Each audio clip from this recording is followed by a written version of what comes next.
everyone, we are here from Bright Star Immigration, and Meharban Basra is just sitting right next to me. I want to ask you a few questions, Meharban sir. So my very first question is, how I know you have two offices. One is in Surrey and one is in you recently had just opened in Amritsar.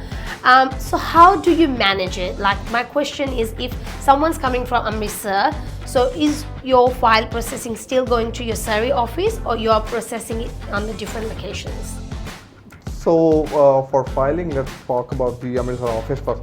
So our Surrey office has been running in a market since 2021, and this Amritsar office we just opened it this year. Yeah. So all the filing and consultation, so it's all depends. We do the consultation in our Amritsar office, but all the filing and all the processing, it's been done in our Surrey office. And this all processing of this and all data collection, everything, file, form filling, it's done by me.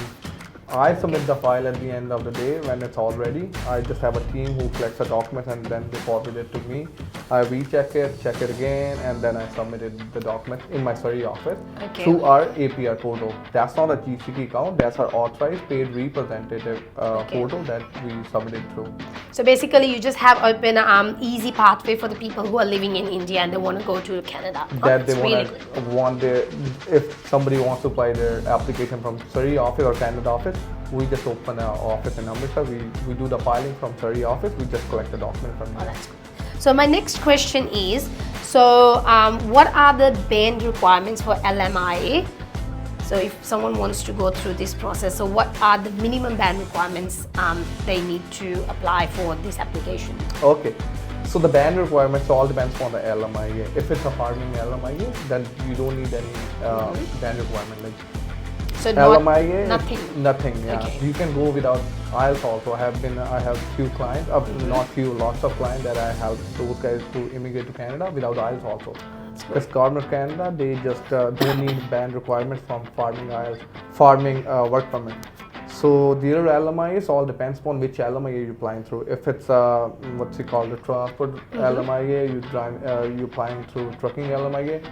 I would say there's nothing a specific rule that you need this much of requirement, but I would say for the good results and for the better filing, 5.5 overall, and then if you get a 5 in reading, 5, it's best for the application. You will get mostly 99.9% approval rate if you have 5 in reading and 5.5 overall.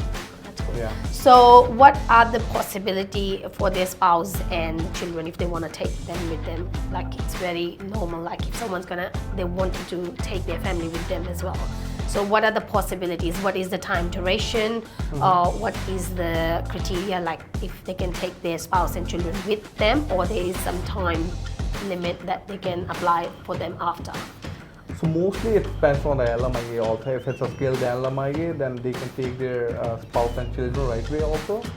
Let's say if the LMIA is not a skilled one, it's just a basic one, the Government of Canada, they're just opening a new policies in which you can, if you on a NOC C or NOC D, like the semi-skilled or the basic LMIA, you can also invite your spouse.